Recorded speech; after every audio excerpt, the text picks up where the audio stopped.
தென்னிந்திய உணவுகளில் ஆரோக்கியமான காலை உணவு என்று சொன்னவுடன் அனைவரின் நினைவுக்கும் வருவது இட்லிதான். ஆவியில் வேக வைக்கப்படுவதால் இதில் எண்ணெய் கிடையாது. மேலும் மாவு புளிக்கும்போது உருவாகும் நன்மை செய்யும் பாக்டீரியாக்கள், அதாவது புரோபயோட்டிக்ஸ், நமது செரிமானத்திற்கு மிகவும் உதவுகின்றன.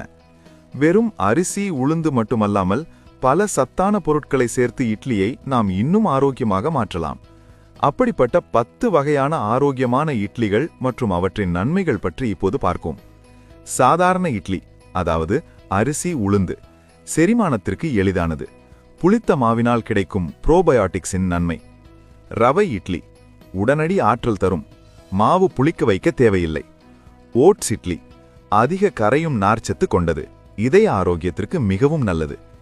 கேழ்வரகு இட்லி அதிக கால்சியம் மற்றும் இரும்புச்சத்து நிறைந்தது, மேலும் எலும்புகளுக்கு வலிமை தரும்.